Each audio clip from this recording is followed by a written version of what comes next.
Think about the last time you went to a clinic, not as someone who works in one, as a patient. You called to book an appointment. Someone answered, or maybe they didn't. Maybe you called back twice. When you finally arrived, someone was sitting at a desk. They either looked up when you walked in, or they didn't.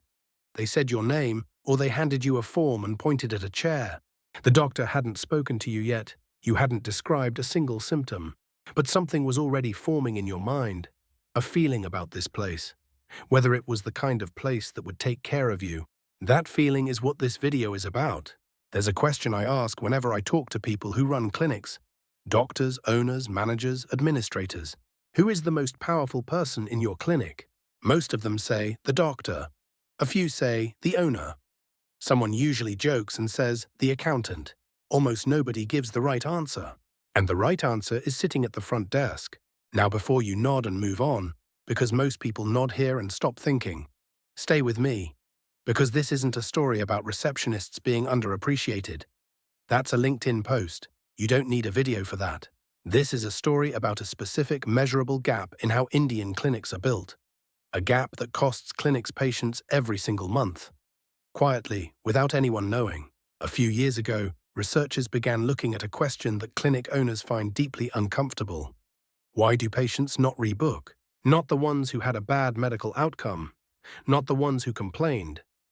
The ones who just didn't come back, who tried somewhere else, who told a friend they should maybe look for another clinic. What they found? The decision to rebook, in most routine cases, is made before the patient has sat down with the doctor. It forms in the waiting room, in the first exchange at the front desk, in whether someone acknowledged they were there. Around 68% of patients say their decision to return is shaped by what we'd broadly call non-clinical experience. The care they received before the doctor entered the room. Think about what that means. The appointment, the examination, the diagnosis, the medical advice your doctors spent a decade training to give, happens after the decision is already forming. Let me put a number to it. In a clinic seeing 200 patients a week, about 136 of them are forming their loyalty or their decision to leave based on the experience around the consultation, not inside it. The person most responsible for those 136 impressions typically earns between R8,000 and R12,000 a month, has had between 0 and 3 days of formal training, and has probably never once been included in a staff meeting. Let me tell you about someone I'll call Meena. Meena has worked the front desk of a multi-specialty clinic in Pune for 6 years. 12 doctors, around 80 patients a day. She starts at 8:30. Some evenings she leaves at 7. She knows, without looking at the screen, which patients are anxious about test results. She knows which elderly patients always arrive early because they're afraid of being late, and she quietly tells them to sit first and fill the form after. She knows which consulting hours run long and by roughly how much, and she tells waiting patients this before they start checking their watches. She has, more than once, noticed a patient sitting alone in the waiting area, not crying, just somewhere else, and gone to sit nearby. Not to ask what was wrong, just to not let them be alone. None of this is written in her job description. None of it was trained. She figured it out over 6 years because she paid attention. She earns R9,500 a month. Here's something Meena understands that most clinic owners don't. When a patient is angry at the front desk, they're almost never angry about what they say they're angry about. The man who is furious about a 40-minute wait, maybe he drove an hour to get here. Maybe he took half a day off work. Maybe his wife has been telling him to get this checked for 2 years, and he finally came, and now he is sitting in a plastic chair in a corridor watching numbers go up on a screen. His anger isn't about 40 minutes, it's about something much larger than that. A trained front desk person responds to what's actually happening. An untrained one responds to what's being said, and that difference, in that single interaction, often determines whether that patient ever comes back. Now I want to tell you about a clinic in Delhi, not a small one, a proper practice. Senior cardiologist, more than 20 years of experience, good clinical outcomes, a waiting list most doctors would envy. Over about 18 months, something shifted. The rebook rate fell, quietly from around 68% down to 41%. Not a sudden drop, a slow, steady slide. Nobody filed a complaint. Patients didn't call to say they were unhappy. They didn't write negative reviews. They just went somewhere else. and they told their friends to do the same. When the clinic finally understood what had happened, the answer was not what anyone expected. The cardiologist hadn't changed. The fees were similar. The location was the same. The quality of medicine, by any clinical measure, was unchanged. What had changed was the front desk. A long-serving person had left. 2 new people came in. Not bad people, just untrained people. Phones were being answered on the 4th ring. Patients who called for reports were put on hold, and sometimes the call just dropped. People who arrived were handed forms and told to wait, without anyone confirming their appointment or acknowledging how long the wait might be. No single incident. No dramatic failure, just a slow erosion of the thing that made patients feel this clinic actually cared about them as people. The cardiologist didn't know until the numbers made it impossible to ignore. This is what makes the problem invisible. No patient calls to say, "I'm not returning because the receptionist didn't look up when I walked in."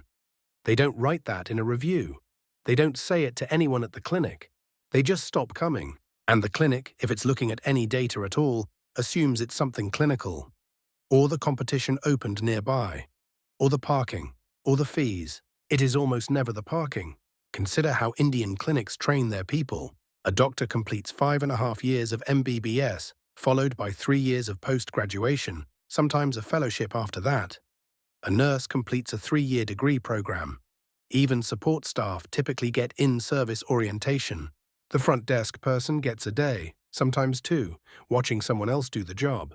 And then they're answering phones, speaking to people who are worried about a diagnosis, scared about a parent's results, confused about whether they need to come in at all. They are handling the emotional intake of a clinic. And they are doing it with no preparation.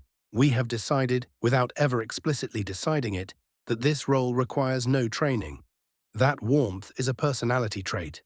That patience is something you either have or you don't. That the ability to hold a frightened person steady with just a voice on the phone is just common sense.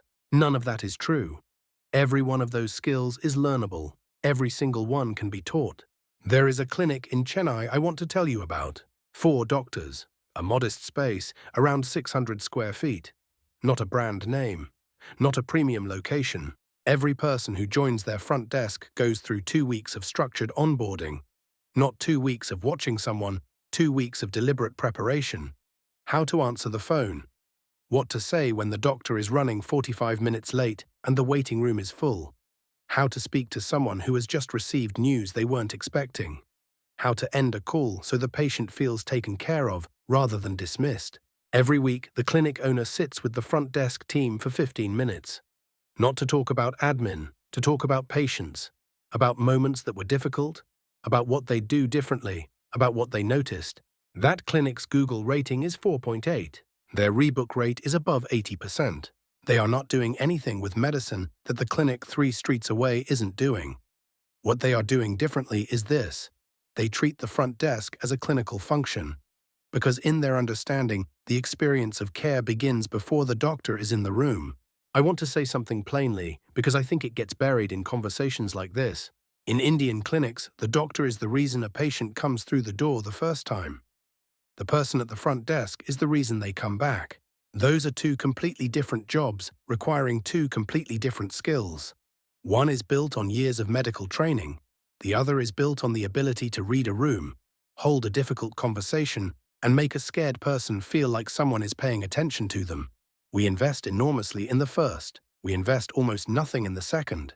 And then we're surprised when patient retention is inconsistent. When word of mouth doesn't grow the way it should. When a clinic with an excellent doctor still slowly loses ground year after year and nobody can explain why. The doctor practices medicine. The front desk practices relationship. In a country where most patients still choose their clinic based on what someone they trust told them, relationship is not a soft skill. Relationship is the business model. So I want to leave you with one question. Not a list, not 5 things to do this week. Just this. What is the last thing you trained your receptionist to do? If you have to think hard about that, or if the honest answer is nothing, you already know where to start.